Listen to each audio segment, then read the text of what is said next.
Hello बच्चों, hello मेरे शेरनियों, कैसे हो? Good morning, good afternoon and good night. आपका विशेष जिस समय में आप पढ़ रहे हो, बेस्ट ऑफ लक। तो आपका स्वागत है हमारे यूट्यूब चैनल पे। कौन सा? New buildup. हम लोग अभी तक टेंस पढ़ रहे थे, है ना। लेक्चर 1 और 2 में हमारे टेंस का बातें हुआ। आई होप कि आप टेंस का लेक्चर अटेंड कर रहे हो। अगर नहीं समझ में आ रहा, अगर आप पहली बार इस वीडियो पे आए हो, है ना, तो आप लेक्चर 1 और 2 टेंस का देख करके यहाँ पे आए तो आपको चीज़ें और बेहतर तरीके से समझ में आएगा। लेकिन फिर भी अगर आप देखना चाहते हो तो समझ में आएगा। सो आज हम लोग स्टार्ट करते हैं टेंस का नेक्स्ट पार्ट, है ना, लेक्चर 3 में। हम लोग पिछली क्लास में क्या पढ़े थे? हम लोग पिछली क्लास में टेंस पे हम लोग पास्ट के बारे में पढ़ लिए थे। Past simple, past, past perfect, past continuous. आज हम लोग जो है पास्ट परफेक्ट कंटिन्यूस पढ़ेंगे। फिर उसके बाद में हम लोग आगे निकलेंगे तो हम लोग थोड़ा सा सिंस फॉर का यूज़ समझ लेंगे।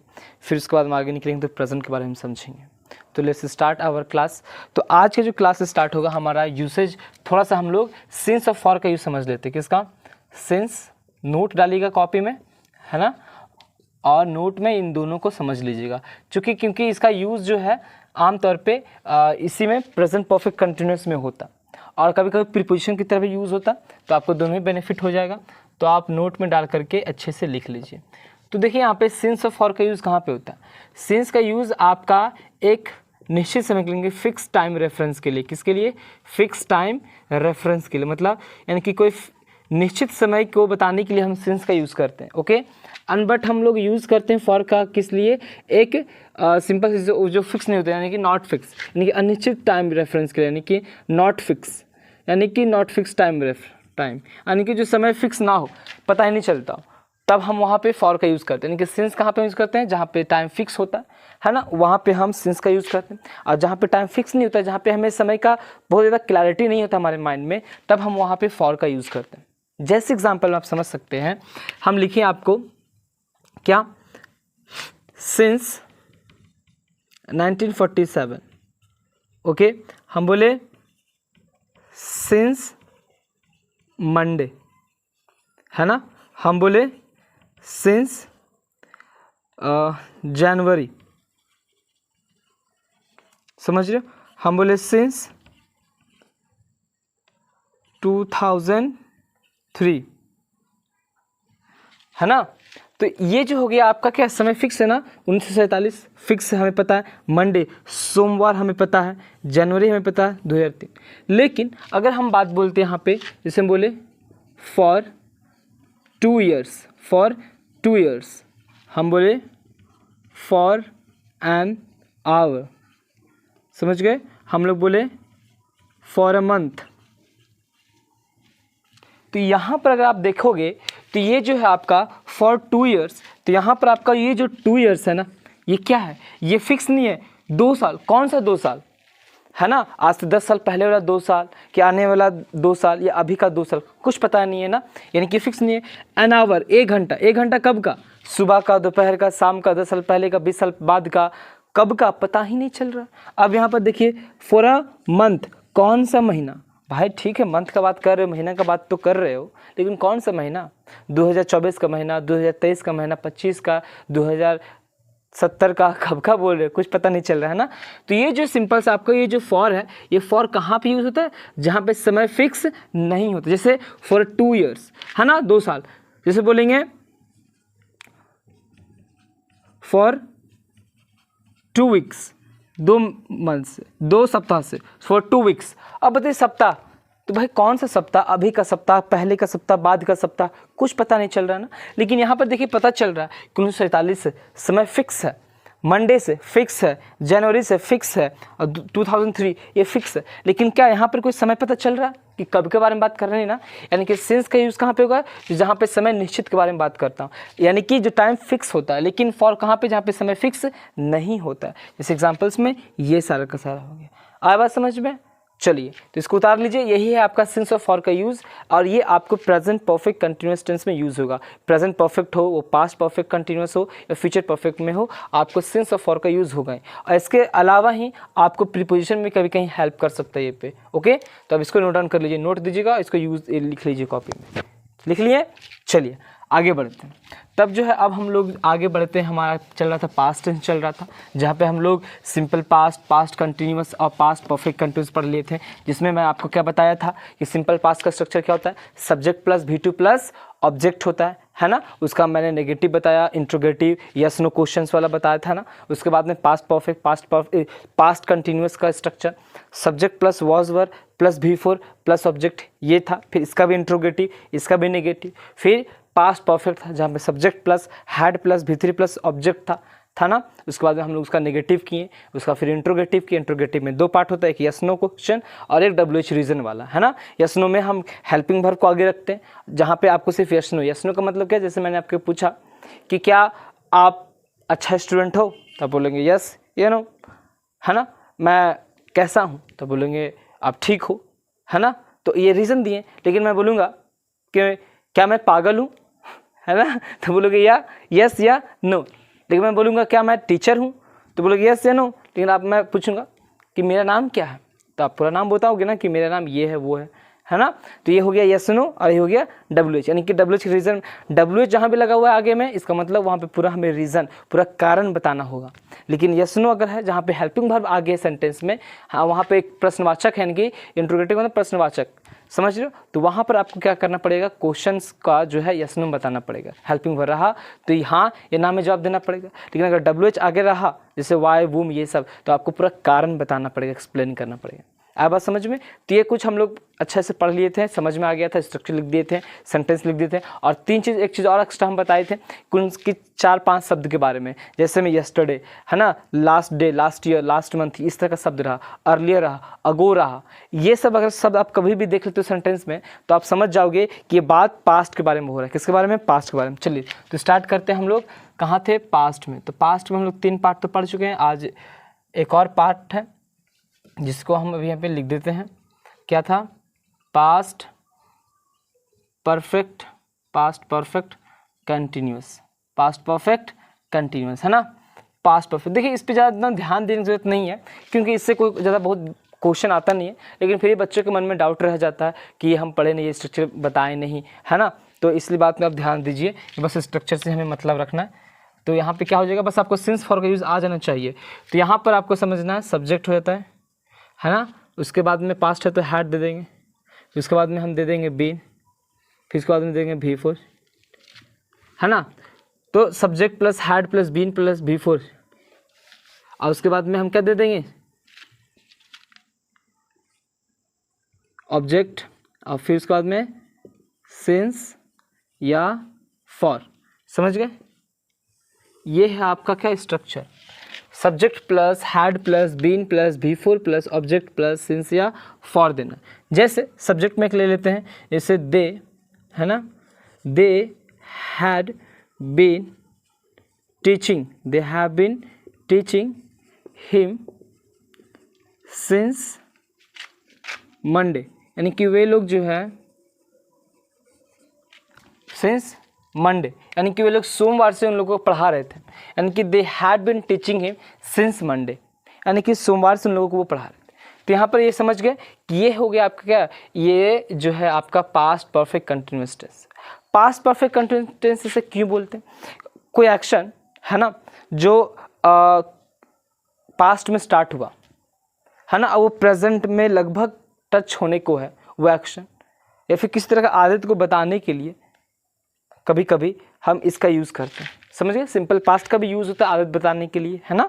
जो आदत आपका पास्ट में होता है उससे भी बताने के लिए हम सिंपल पास्ट का यूज़ करते हैं। और समटाइम्स हम इससे भी यूज़ करते हैं, कब, जब कोई बड़े ग्रुप में लेवल पे जब बात होता है तब। तो they had been teaching him since Monday, यानी कि एक्शन चल रहा था, अभी तक थोड़ा सा टच में है प्रेजेंट के, इसीलिए इसको बोलेंगे कि they had been teaching him since Monday. आप एग्जाम्पल और लिख सकते हो, जैसे में she had been playing, she had been playing cricket, okay, for an hour, वह 1 घंटे से क्रिकेट खेल रही थी। वह जो है 1 घंटे से क्रिकेट खेलते हुए आ रही थी, ये खेल रही थी। समझ रहे हो ना। तो यहाँ पर सिंपल से आपका क्या हो गया, पास्ट परफेक्ट कंटिन्यूअस टेंस हो गया। स्ट्रक्चर समझ में आ गया, एग्जाम्पल में आ गया, है ना। यही आपका सिंपल से क्या पास्ट परफेक्ट कंटिन्यूअस टेंस, जहाँ पे आपका सिंस फॉर का यूसेज आप समझ चुके हो कि कहाँ पे देखिए यहाँ पे ये क्या है, समय फिक्स है ना, इसलिए सिंस यूज़ किए। यहाँ पे देखिए समय फिक्स नहीं था तो हमें फॉर का यूज़ किए। आया बात समझ में कि यहाँ पे सिंस क्यों यूज़ किए, यहाँ पे हम फॉर क्यों यूज़ किए, इसलिए क्योंकि ये समय फिक्स बता रहा है, लेकिन क्या ये समय फिक्स बता रहा है, नहीं, है ना, इसलिए यहाँ पे फॉर यूज़ किए, इसलिए यहाँ पे क्या यूज़ किए, सिंस यूज़ किए। तो आई होप आपको यहाँ तक चलिए समझ में आ चुका है। तो हमारा पास्ट खत्म हो गया आज। अब आज स्टार्ट करेंगे हम लोग क्या, प्रेजेंट के बारे में, जहाँ पे अभी हम लोग रहते हैं, है ना। तो लेट्स स्टार्ट कि हम लोग प्रेजेंट टेंस को आगे बढ़ाते हैं। तो प्रेजेंट टेंस का कहानी क्या है, तो बहुत ही सिंपल है और बहुत ही ज़्यादा वो कॉम्प्लेक्स नहीं है, चीज़ों को सिंपल रखना है, सिंप्लीफाई में वे में पढ़ना। तो बात करते हैं प्रेजेंट टेंस, है ना, जो कि बहुत ही आसान है। हम एग्जाम पॉइंट ऑफ व्यू से पढ़ना, बहुत ज़्यादा हार्श तरह से नहीं। तो आपका जब सबसे पहला जो हम पढ़ेंगे प्रेजेंट में, वो क्या होगा आपका सिंपल प्रेजेंट। सिंपल प्रेजेंट, इसी सिंपल प्रेजेंट को एक और नाम से जानते हैं, क्या बोलते हैं, प्रेजेंट इंडेफिनिट। प्रेजेंट इंडेफिनिट आप लोग जरूर जानते होंगे, अब बुक में लिखा रह भी रहता है कि नहीं, सिंपल प्रेजेंट या प्रेजेंट इंडेफिनिट। तो देखिए सिंपल प्रेजेंट या प्रेजेंट इंडेफिनिट क्यों है, आखिर से हम इंडेफिनिट क्यों बोल रहे हैं। हम बताए थे ना कि हम पास्ट की अगर हम बात करते हैं तो पास्ट के बारे में अगर आप लेक्चर 2 अटेंड किए होंगे टेंस का, तो आपको हम सिंपल पास्ट के बारे में बताएंगे। चलिए हम प्रेजेंट के बारे में बताते हैं। एक ऐसा एक्शन जिसके बारे में हमें पता नहीं चल पाता कि आखिर वो है क्या वो कंप्लीट हुआ कि नहीं हुआ।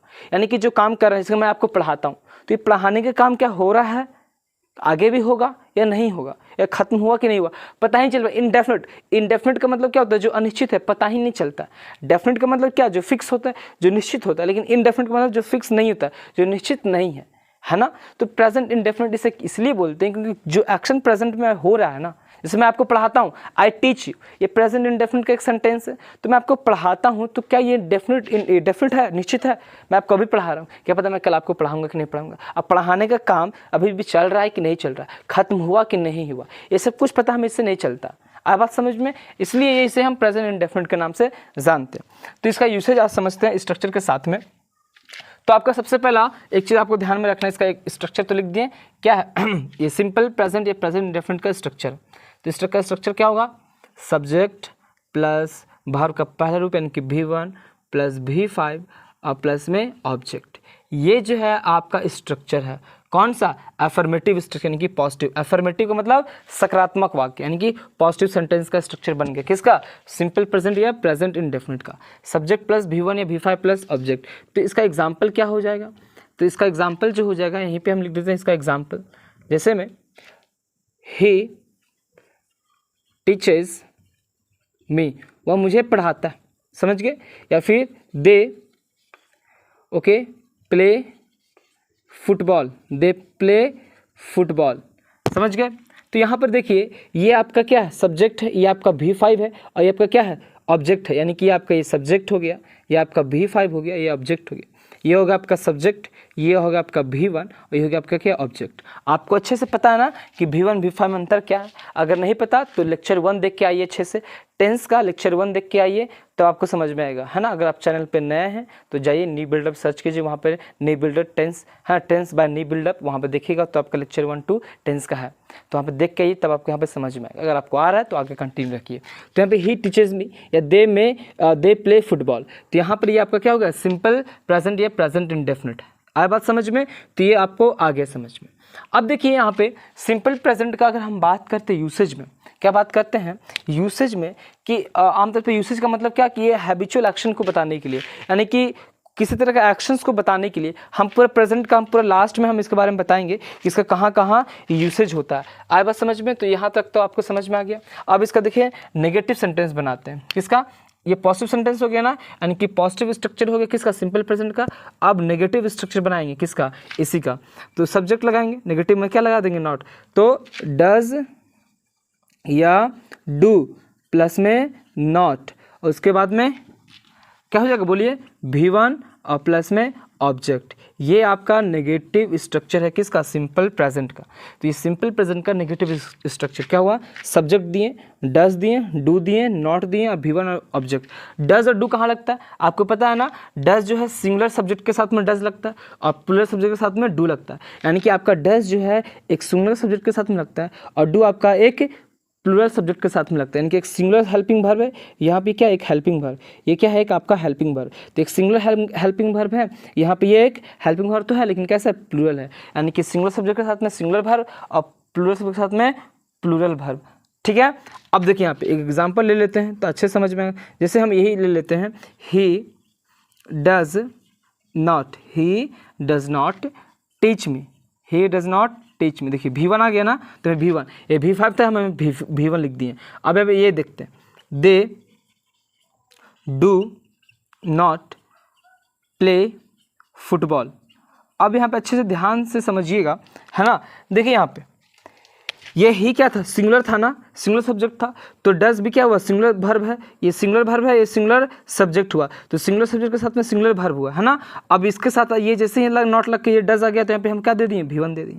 अब देखिए एक प्लूरल सब्जेक्ट है, तो प्लूरल सब्जेक्ट के साथ में प्लूरल वर्ब, ये आपका प्लूरल वर्ब हो गया। अब जैसे यहाँ पे नॉट लग गया तो आपको क्या चाहिए V1 चाहिए, तो आपका क्या हो गया V1 हो गया।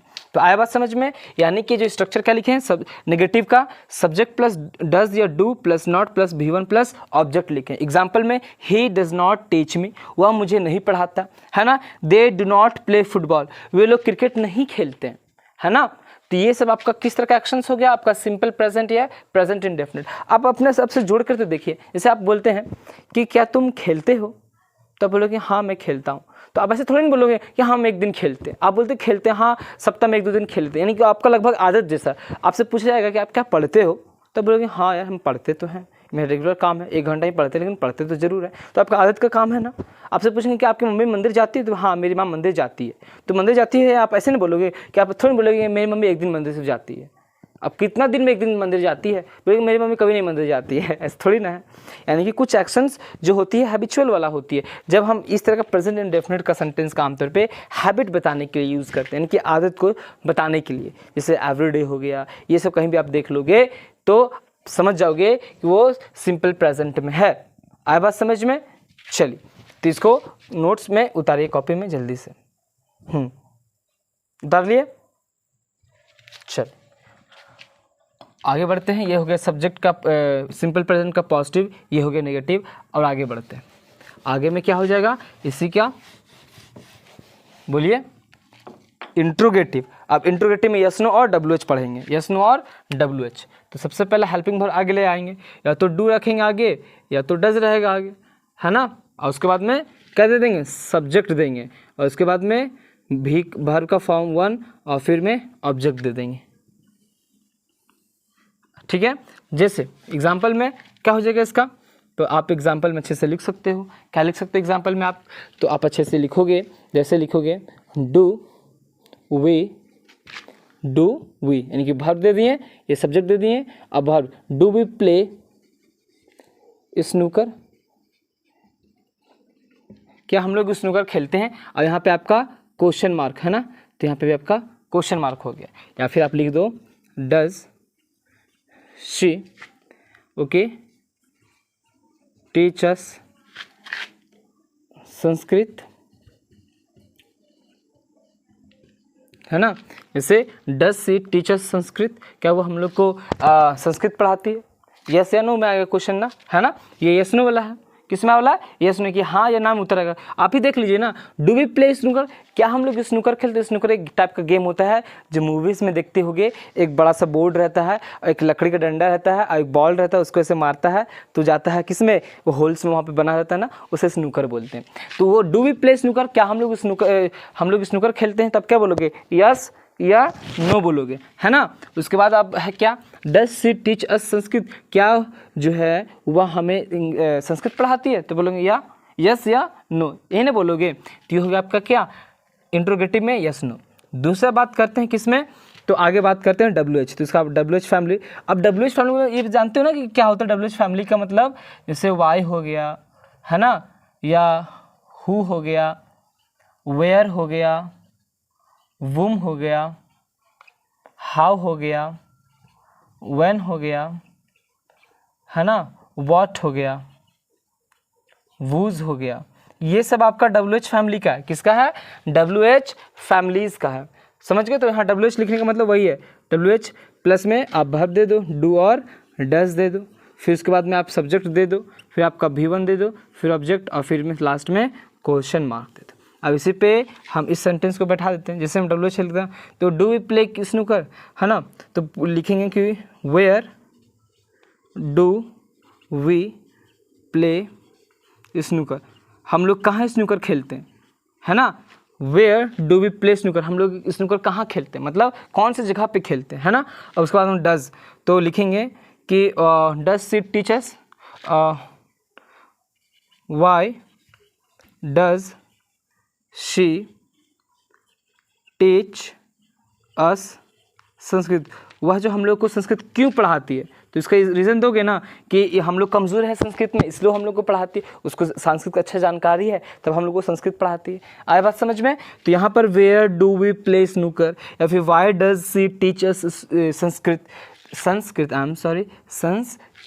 तो ये जो हो गया आपका क्या हो गया, आपका इंट्रोगेटिव का रीज़न वाला हो गया, यानी कि पूरा कारण बताना पड़ेगा। और यहाँ पर आपका क्या हो गया, रीज़न वाला तो ये था, ये हो गया यस नो वाला, कौन सा, यस नो कि हाँ और ना वाला, और ये आपका WH वाला हो गया रीज़न वाला।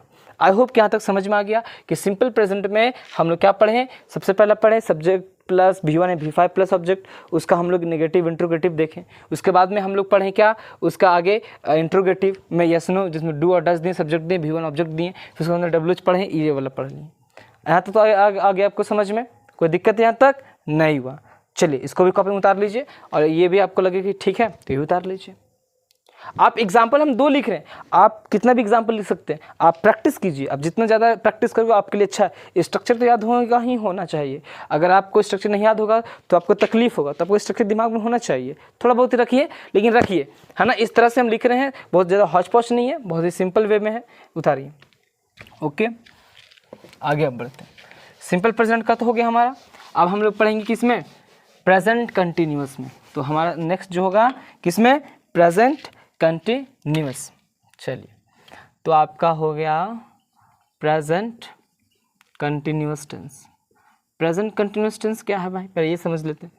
तो प्रेजेंट कंटिन्यूअस क्या है, एक ऐसा एक्शन जो प्रेजेंट में स्टार्ट हुआ हो और अभी भी ख़त्म नहीं हुआ, वो मे भी वो फ्यूचर में होगा। जैसे मैं आपको पढ़ा रहा हूँ, मैं आपको इंग्लिश पढ़ा रहा हूँ, I am teaching you English, that means this action is happening, ये एक्शन हो रहा है, लेकिन क्या पता कि अभी तक खत्म होगा कि नहीं होगा, यानी कि ये फ्यूचर में हो सकता है ना, इनकी एक्शन फ्यूचर में जा रहा है, यानी कि प्रेजेंट में स्टार्ट तो हुआ बट ये अभी तक खत्म नहीं हुआ, अभी भी कंटिन्यू है और ये फ्यूचर में भी जा सकता है। जैसे आप अभी पढ़ना चालू किए हो ना, तो अभी पढ़ रहे हो तो अभी तक खत्म तो नहीं होगा, अभी आगे चलेगा ना पढ़ाई आपका, है कि नहीं। तो ये होगा क्या, आपका प्रेजेंट कंटिन्यूअस टेंस। ओके, तो प्रेजेंट कंटिन्यूअस टेंस अगर हम बात करते हैं यूज़ का, तो इसका सबसे पहला इस बात समझते हैं किसका, स्ट्रक्चर का। तो इसका स्ट्रक्चर क्या हो जाएगा, सबसे पहला सब्जेक्ट देंगे, है ना, इज देंगे, एम देंगे, आर देंगे। आई होप आपको इसमें दिक्कत नहीं कि किसके साथ में इज लगता है, किसके साथ में एम लगता है और किसके साथ में आर लगता है ना। आई होप कि अगर आप नहीं आपको पता तो आप जाइए टेंस का लेक्चर 1 देख के आइए, तो आपको समझ में आएगा। तो subject plus is, am, are, और उसके बाद में हम लोग क्या देंगे, V4, दैट मीन्स ING का रूप। उसके बाद में हम लोग क्या देंगे, ऑब्जेक्ट दे देंगे, दैट्स इट। यही तो है, यही आपका सिंपल सा। जैसे एग्जांपल में अच्छे समझेंगे, जैसे हम लिखें he is beating, he is beating him, he is beating him, जहाँ पे आपका सब्जेक्ट हो गया ये आपका क्या हो गया, एक हेल्पिंग वर्ब हो गया, ये आपका क्या हो गया, एक मेन वर्ब हो गया, ये आपका क्या हो गया, एक ऑब्जेक्ट हो गया, है ना, यही है। उसके बाद एक और लिखते हैं, जैसे लिखें they are going, they are going to meet him, they are going to meet him. तो यहाँ पे देखिए दे क्या हो गया, आपका सब्जेक्ट, ये आपका क्या हो गया, एक हेल्पिंग वर्ब, ये आपका क्या हो गया, एक मेन वर्ब, आपका ये सब क्या हो गया, आपका ऑब्जेक्ट हो गया। आए बात समझ में। तो ये जो हो गया इज हमारा एक हेल्पिंग वर्ब होता है, अभी फिर आपका एक मेन वर्ब है, ये आपका सब्जेक्ट है। तो ये होगा आपका क्या, subject plus is, am, are plus V4 का ING प्लस ऑब्जेक्ट हो गया, ठीक है, जिसका स्ट्रक्चर ये हो गया। और जहाँ पे ये दोनों क्या हो गया, सेंटेंस हो गया। इस तरह से हज़ारों सेंटेंस आप बना सकते हो। आई होप आपको पता है कि इज, एम, आर किसके साथ लगता है। इज एक सिंगुलर वर्ब है, आर एक प्लूरल वर्ब है, और एम जो है सिर्फ आई के साथ में इस्तेमाल होता है ना। चलिए अब इसके साथ में एक और, इसका अब नेगेटिव करना है, तो नेगेटिव में सिर्फ नॉट लगाना है। जैसे ही इज़ बीटिंग हिम, तो he is not beating him, they are going to meet him, they are not going to meet him. तो आप सिंपल सा आप इसके बाद में यानी कि हम लिख ही देते हैं अलग से तो ज़्यादा बेहतर रहेगा। ये subject plus is, am, are plus not plus में आपका V4 का फॉर्म ING और प्लस में ऑब्जेक्ट। ठीक है, ये आपका नॉट लगा, आई एम सॉरी कट गया, आई होप आपको यहाँ पे दिख रहा होगा। तो हम अभी यहाँ पे V4 और ये आपका ING। ठीक है, तो ये हो गया आपका क्या हो गया, subject plus is am are plus not plus V4 का ING प्लस ऑब्जेक्ट। एग्जाम्पल में ही लिख देते हैं, जैसे हम क्या लिखे हैं कि he is not beating him, he is not beating him. और दूसरा में आप लिख लो क्या, they are going to meet him, they are going to meet him, they are going to meet him, है ना। दे आर नॉट, हमें क्या लगाना है, नॉट ना, तो यहाँ पे हम नॉट लगाने, यानी कि they are not going to meet him. तो क्या हुआ कि he is not beating him, वह जो है उसे नहीं मार रहा है। They are not going to meet him, वे लोग उससे मिलने नहीं जा रहे हैं, यानी कि यहाँ पे नहीं हो गया, यहाँ पे है, यानी कि आपका एक पॉजिटिव सेंटेंस हो गया, एक नेगेटिव सेंटेंस हो गया। हम नॉट कहाँ देंगे, आफ्टर वर्ब, यानी कि वर्ब के बाद में ही हम नॉट का यूज़ करेंगे। याद रखिएगा, हम इस वर्ब के बाद में ही हम किसका यूज़ किए, नॉट का। समझ गए, हम हमेशा जो यूज़ करेंगे नॉट का वो किसके बाद यूज़ करेंगे, हेल्पिंग वर्ब के बाद में, मतलब इसमें यूज़ किए, हेल्पिंग वर्ब के बाद में नॉट का यूज़ किए। तो आई होप कि यहाँ से समझ में आ गया कि प्रेजेंट कंटिन्यूअस में सिंपल सेंस का पॉजिटिव स्ट्रक्चर क्या होगा, सब्जेक्ट प्लस क्या बता रहे थे आपको कि इज एम आर के बाद में हमेशा नॉट का यूज़ होगा। Okay, before ING। तो ये हो गया आपका किसका, प्रेजेंट कंटिन्यूअस का नेगेटिव और ये प्रेजेंट कंटिन्यूअस का पॉजिटिव। ठीक है, तो आई होप आपको यहाँ तक तो समझ में आ चुका है। अब आगे हम लोग चलेंगे किसका, प्रेजेंट कंटिन्यूअस का इंट्रोगेटिव में, यस नो और WH में। चलिए आप इसको नोट्स में उतार लीजिए अच्छे से। हाँ, उतार लिए। देखिए ज़्यादा आपको टेंशन नहीं है, बहुत सिंपल से स्ट्रक्चर से कुछ बातें हैं जो कि आपको दिमाग में रखना है ना। 10 से काफ़ी क्वेश्चंस आता है, ऐसा नहीं आता, लेकिन हमें अच्छे से समझ में आना चाहिए कि कहाँ पे कितना मेहनत करना। नाउ आगे हम लोग बढ़ते हैं। तो सबसे पहला यस नो वाला WH, तो हेल्पिंग वर्ब आगे लाइए, तो आप सीधे इज, एम या आर दीजिए, प्लस में सब्जेक्ट या फिर V4 का ING दे दीजिए और प्लस में ऑब्जेक्ट और प्लस में क्वेश्चन मार्क, बस दैट्स इट, इतना ही तो करना है आपको। आगे में बस हेल्पिंग वर्ब को ही लेके चले आना है। क्या किए, is am are plus subject plus V4 का ING प्लस ऑब्जेक्ट और क्वेश्चन मार्क दे दिए।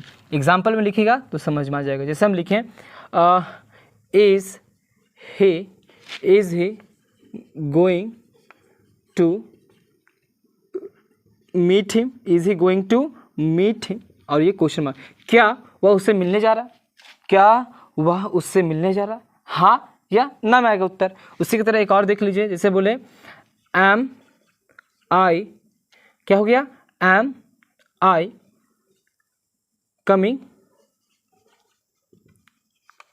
फ्रॉम दिल्ली, क्या मैं दिल्ली से आ रहा हूँ, है ना, क्या मैं दिल्ली से आ रहा हूँ। आप क्वेश्चन मार्क दे दो कि क्या मैं दिल्ली से आ रहा हूँ, हाँ या ना। तो आपका क्या हो गया, ये एक हेल्पिंग वर्ब हो गया, ये आपका सब्जेक्ट हो गया, आपका ये मेन वर्ब हो गया, आपका ये लगभग ऑब्जेक्ट हो गया। ये आपका एक हेल्पिंग वर्ब, एक सब्जेक्ट, ये आपका एक मेन वर्ब और ये आपका एक ऑब्जेक्ट या एजेंट भी बोल सकते हो। तो ये हो गया आपका क्या, प्रेजेंट कंटिन्यूअस का इंट्रोगेटिव में कौन सा, यस नो, यानी कि हाँ ना वाला उत्तर देने वाला, जहाँ पे आपका हेल्पिंग वर्ब आगे रहता है। समझ गए, तो क्या हो गया, is am are plus subject दिए, V4 का ING plus object, that's question mark. एकदम सिंपल सा, आपको बेसिक याद रखना है, पहला स्ट्रक्चर, उसी स्ट्रक्चर से नेगेटिव बनेगा, उसी स्ट्रक्चर से यस नो वाला भी इंट्रोगेटिव बनेगा और उसी स्ट्रक्चर से क्या बन जाएगा आपका WH वाला। यानी कि अगर आपको एक स्ट्रक्चर याद है, यानी कि चारों स्ट्रक्चर आपको याद है, यानी कि तीनों फॉर्मेट का एक एक स्ट्रक्चर याद रखिए, आपका सारा याद हो जाएगा।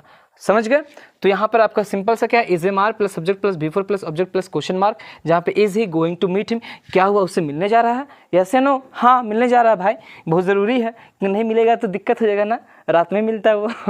M I coming from Delhi, क्या मैं दिल्ली से आ रहा हूँ उससे मिलने के लिए। तो am I coming from Delhi, क्या मैं दिल्ली से आ रहा हूँ, यस या नो बोलोगे। ओके, चलिए अब इसी में ही आगे देख लेते हैं क्या, WH वाला क्वेश्चन। तो आप WH फैमिली लगाइए और उसके बाद में इज दे दीजिए, एम आर प्लस में आपका सब्जेक्ट हो गया, V4 का ING फॉर्म हो गया और ऑब्जेक्ट और फिर क्वेश्चन मार्क में ये आपका क्या हो गया, इंट्रोगेटिव का WH यानी कि रीज़न वाला, इनके पूरा आपको कारण बताना पड़ेगा। जैसे में क्या आप पढ़ रहे हो, तो बोलेंगे हाँ या ना। तो आप क्यों पढ़ रहे हो, तो बोलेंगे मैं अपने आप को बेस्ट बनाने के लिए पढ़ रहा हूँ, रोकड़ा कमाने के लिए, हरी पत्ती को कमाने के लिए पढ़ रहा हूँ, नौकरी ताकि अच्छी लकड़ी मिल जाए। Just kidding. तो यहाँ पर आप एग्जांपल लिखो कि WH फैमिली है ना, तो is he going to meet him, तो आप लिख सकते हो कि why is he going to meet him, वह उससे क्यों मिलने जा रहा है, आखिर क्या कारण है कि उससे वो मिलने जा रहा है। समझ गए। उसके बाद में आप बोलोगे कि am I coming from Delhi, आप बोल सकते हो क्या, क्यों मैं दिल्ली से आ रहा हूँ, क्यों मैं दिल्ली से आ रहा हूँ, या फिर क्या मैं दिल्ली से आ रहा हूँ, ये तो हो गया ना। कब, यानी कि आप लिख सकते हो when am I coming from Delhi, क्या दिल्ली, यानी कि when am I coming from Delhi, यानी कि कब मैं दिल्ली से आ रहा हूँ, मैं कब दिल्ली से आ रहा हूँ। तो आप यहाँ से अच्छे से समझ सकते हो आपका ये WH फैमिली, हेल्पिंग वर्ब, आपका ये सब्जेक्ट, ये मेन वर्ब, ये आपका मेन वर्ब, और ये आपका सिंपल सी आपका प्रीपोजिशन है, आपका ये प्रीपोजिशन है। आपका यहाँ पर ये आप प्रीपोजिशन बोलो या आप यहाँ पे सीधे इसको बोल दो जिरंड बोलो, आपका प्रीपोजिशन है, आपका ऑब्जेक्ट है, यहाँ पे आपका देखिए क्या है, ये एक प्रोनाउन है, क्या है ये, एक प्रोनाउन है। आए बात समझ में, तो ये आप अच्छे से समझ सकते हो। लेकिन यहाँ पे मोटा मोटी यही समझना है कि ये आपका WH फैमिली का क्वेश्चन है, जिसमें WH दिए, हेल्पिंग वर्ब दिए, इज एम आर, फिर सब्जेक्ट दिए, V4 का ING रूप दिए, ऑब्जेक्ट दिए, क्वेश्चन मार्क। यहाँ पे दो क्वेश्चन बन गया, क्या, why is he going to meet him, यानी कि क्यों वह जो उससे मिलने जा रहा है, आखिर क्या कारण है जिससे वो मिलने जा रहा है। फिर when am I coming from Delhi, यानी कि मैं कब दिल्ली से आ रहा हूँ, तो वो भी क्वेश्चन मार्क होना। तो मैं पूरा एक्सप्लेन करूंगा कि मैं आखिर दिल्ली से क्यों ही आ रहा हूँ और कब ही आ रहा हूँ, मैं उससे क्यों मिलने जा रहा हूँ, है ना। तो ये क्या सिंपल सा, यानी कि प्रेजेंट कंटिन्यूअस का हम लोग क्या पढ़ लिए, पॉजिटिव स्ट्रक्चर क्या था, सब्जेक्ट प्लस क्या था, subject plus is am are plus V4 plus object था। नेगेटिव क्या किए, सिंपल से इज एम आर के बाद में नोट दे दिए। उसके बाद में हमारा यस नो वाला WH वाला में क्या किए, हमने बस हेल्पिंग वर्ब को आगे ला दिए, इज एम आर को आगे लाए, फिर सब्जेक्ट दिए, फिर वर्ब का V4 दिए, ऑब्जेक्ट दिए, क्वेश्चन मार्क, कहानी खत्म। अब हम लोग कुछ नहीं किए, हम इंट्रोगेटिव में सिर्फ हम WH आगे दे दिए, है ना। अब बस काम हो गया हमारा, इतना ही तो आपको याद रखना है। और हर एक स्ट्रक्चर पर आप क्वेश्चंस बनाते, सेंटेंसेस लिखते चलिए, अच्छे से सेंटेंसेस लिखते चलिएगा तो समझ में आ गया, ठीक है। तो ये आपका रहा स्ट्रक्चर, ये आपका रहा सेंटेंसेस, और इसे समझ में आ गया। प्रेजेंट कंटिन्यूअस आप समझ चुके हो, ये हो गया आपका कहानी खत्म। आया समझ में। चलिए देखिए, जिस तरह से सिंपल प्रेजेंट में एक हैबिचुअल एक्शन को बताने के लिए था, जैसे अगर आप कभी भी सिंपल प्रेजेंट देखोगे, कब, जब कहीं भी एवरीडे लिखा रहेगा, जब एवरीडे लिखा रहेगा या किसी हैबिचुअल एक्शन, यानी कि हर रोज कोई एक्शन जो प्रेजेंट में, कोई ऐसा एक्शन जो प्रेजेंट में बात करता हो और हर रोज एक्शन हो रहा, वहाँ पे सिंपल प्रेजेंट का यूज होगा, याद रखिएगा। लेकिन कोई ऐसा एक्शन जो प्रेजेंट में जारी हो, जैसे नाउ रहेगा, जैसे देन रहेगा, है ना, जैसे नाउ डेज रहेगा, तो इस तरह का जो एक्शंस होगा ना, वो समझ लीजिए वो प्रेजेंट कंटिन्यूअस में आएगा। क्यों, क्योंकि एक ऐसा एक्शन जो प्रेजेंट में तो स्टार्ट हुआ, लेकिन वो मे भी फ्यूचर में जा सकता। एक ऐसा एक्शन जो प्रेजेंट में स्टार्ट तो हुआ हो, लेकिन वो फ्यूचर में भी हो रहा हो, यानी कि जा रहा हो, अभी भी खत्म होने का खत्म बात नहीं हुआ है, समझ गए ना। लेकिन सिंपल प्रेजेंट का बात क्या था, एक हैबिचुअल एक्शन, मतलब एक ऐसा एक्शन जो आदत है। जैसे हम बोलते हैं कि मेरी माँ मंदिर जाती है, तो अब मंदिर जाने के बाद क्या रेगुलर है ना, मैं आपको पढ़ाता हूँ तो मेरा काम है पढ़ाने का रेगुलर बेसिस पे, मैं आपको इंग्लिश टीच करता हूँ, इंग्लिश पढ़ाता हूँ, तो मेरा पढ़ाने का काम क्या है, रेगुलर बेसिस पे। लेकिन मैं आपको इंग्लिश पढ़ा रहा हूँ, तो अभी भी पढ़ा रहे, 1 घंटा बाद भी पढ़ाएंगे, फिर कल भी पढ़ाएंगे, परसों भी पढ़ाएंगे, आदत तो नहीं है, लेकिन एक्शन कंटिन्यू जारी है। फिर हम आपको इंग्लिश को छोड़ कुछ और भी पढ़ा सकते हैं, है ना। इस बात को समझ गए, ओके। तो इसको उतार लीजिए अच्छे से। अब हम लोग जो चलेंगे आगे प्रेजेंट परफेक्ट पे, है ना। तो हम लोग सिंस फॉर का यूज समझ लिए, पास्ट परफेक्ट समझ लिए, सिंपल प्रेजेंट समझे, प्रेजेंट कंटिन्यूअस समझे। अब हम लोग समझेंगे क्या, पास्ट परफेक्ट, इसे प्रेजेंट परफेक्ट। बार पास्ट आ रहा है ना, बहुत ज़्यादा पास्ट आ रहा है, आपको याद किया, पास्ट याद करके क्या कीजिएगा, है ना, नथिंग, जस्ट हमें जो है अपने पास से लर्निंग लीजिए। अगर सबके साथ में कुछ अच्छा कुछ बुरा होता है ना, कहते हैं ना कि सक्सेस से ज़्यादा हमें फेलियर सिखाती है। हाँ, लाइफ में सक्सेस होना चाहिए, ऐसे सभी लोग बोलते हैं, लेकिन आपको जो आपको फेलियर्स करता है, यानी कि फेलियर्स का मतलब क्या, जो चैलेंजेस प्रॉब्लम जब फेस करते हो ना, वो ज़्यादा अच्छा रहता है। पास्ट से घबराने का नहीं, except the past and move on, बाकी सब तो बढ़िया है। इतना ज़्यादा टेंशन लेकर पढ़ेंगे तो जीवन कैसे चलेगा, है ना। चलिए तो आगे बढ़ते हैं हम लोग। नेक्स्ट पास्ट, देखो फिर से पास्ट आ गया ना, मजाक कर रहे थे। तो यहाँ पे आपका हो गया प्रेजेंट परफेक्ट, क्या प्रेजेंट परफेक्ट, प्रेजेंट परफेक्ट। तो आखिर प्रेजेंट परफेक्ट क्या है, आखिर समझ लीजिए, यू हैव टू अंडरस्टैंड कि आपका प्रेजेंट परफेक्ट क्या है। एक ऐसा एक्शन जो प्रेजेंट में स्टार्ट हुआ अब प्रेजेंट में ही खत्म हो गया। पास्ट परफेक्ट याद कीजिए, पास्ट परफेक्ट एक ऐसा एक्शन जो पास्ट में स्टार्ट हुआ पास्ट में ही खत्म हो गया। लेकिन प्रेजेंट परफेक्ट क्या है, वो भी वैसे ही है कि प्रेजेंट में स्टार्ट हुआ प्रेजेंट में ही खत्म हो गया, है ना। यही बात सिंपल सा है कि पास्ट परफेक्ट ये था, एक ऐसा एक्शन जो पास्ट में स्टार्ट हुआ पास्ट में खत्म हुआ, एक ऐसा एक्शन जो प्रेजेंट में स्टार्ट हुआ और प्रेजेंट में ही खत्म हो गया, दैट इज कॉल्ड व्हाट, उसी को ही हम प्रेजेंट परफेक्ट बोलते हैं। इसका मतलब एग्जाम्पल से समझेंगे अच्छे तरीके से, जैसे एक स्ट्रक्चर से एक स्ट्रक्चर अच्छे से लिखा जाए। जैसे आपका स्ट्रक्चर जाएगा सब्जेक्ट प्लस क्या हो जाएगा, हैज़ या हैव, प्लस में V3 और प्लस में ऑब्जेक्ट, समझ गए। तो ये हो गया आपका किसका स्ट्रक्चर, आपका प्रेजेंट परफेक्ट का स्ट्रक्चर, जो कि वेरी आपका सिंपल है। सब्जेक्ट प्लस हैज़ या have plus V3 plus object, that's it. आप इस पर एक एग्जाम्पल अच्छे से लिख लो तो आपको समझ पाएंगे। जैसे में हम एग्जाम्पल लिखें क्या हो जाएगा, जैसे हम लिखें ही, आपको पता है ना कि हैज़ एक सिंगुलर वर्ब है और हैव एक प्लूरल वर्ब है। सिंगुलर सब वर्ब के साथ में सिंगुलर सब्जेक्ट और प्लूरल वर्ब के बाद साथ में प्लूरल सब्जेक्ट। तो ही हैज़ कंप्लीटेड हिज टास्क, वह जो अपना टास्क खत्म कर चुका है ना, ही हैज़ कंप्लीटेड हिज टास्क, वह जो अपना टास्क यानी कि जो काम है वो खत्म कर चुका है। यानी कि यहाँ पे आपका सब्जेक्ट हो गया, आपका हैज़ क्या हो गया, एक आपका हेल्पिंग वर्ब है, यहाँ पे आपका एक क्या है, एक मेन वर्ब है, और यहाँ पे सिंपल सब्जेक्ट लिया, यानी कि यही है subject plus has have plus V3 plus subject. ये आपका यहाँ पे मेन वर्ब में ये आपका क्या है, V3 आया, समझ गए। जैसे हम लिखेंगे they have done, they have done, they have done, they have done the task, they have done their duty, वो अपना ड्यूटी खत्म कर चुके, they have done their duty. Simple सी बात है। यहाँ पे आपका ये हो गया सब्जेक्ट, आपका वही हेल्पिंग वर्ब, आपका ये हो गया आपका मेन वर्ब, और ये आपका सिंपल सा क्या हो गया, ऑब्जेक्ट हो गया। आई बात समझ में। तो सिंपल सी चीज़ें हैं जो बहुत भारी चीज़ नहीं है। ये आपका प्रेजेंट परफेक्ट का स्ट्रक्चर क्या हो गया, subject has have plus V3 plus subject, simple सा सब्जेक्ट दिए, सब्जेक्ट के साथ में हैज़ या हैव लगेगा, V3 लगेगा, ऑब्जेक्ट लगेगा, दैट्स इट। इतना ही सिंपल से हमें समझना था और कुछ भी नहीं।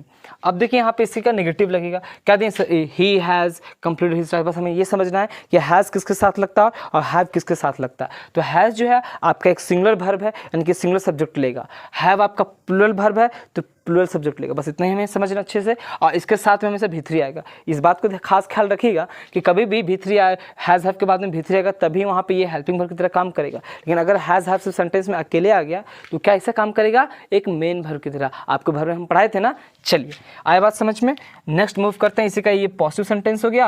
अब इसी का बात करते हैं क्या, नेगेटिव। तो नॉट लगा दीजिए इसी हेल्पिंग वर्ब के बाद में, सब्जेक्ट दे दिए, हैज़ दे दिए, आपका हैव दे दिए, प्लस में आपका नॉट दे दिए, फिर आपका क्या हो गया, आपका V3 दे दिए और आपका ऑब्जेक्ट दे दिए, है ना। यही क्या हो गया आपका, यही जो है आपका प्रेजेंट परफेक्ट हो गया। क्या हो गया आपका, ये प्रेजेंट परफेक्ट हो गया।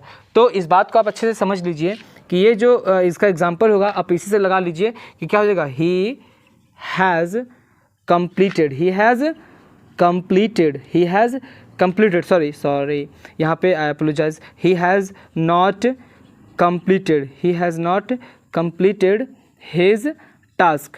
समझ गए, यहाँ पे देखिए नॉट लग गया ना, यानी कि वो अपना काम ख़त्म नहीं किया है। समझ गए, यहाँ पे आप दे सकते हो they have not done their duty, they have not done their duty. ये सिंपल से चीज़ है। चलिए तो इसको भी बना लीजिए, उतार लीजिए कॉपी में और उसको खत्म कीजिए। Let me drink water.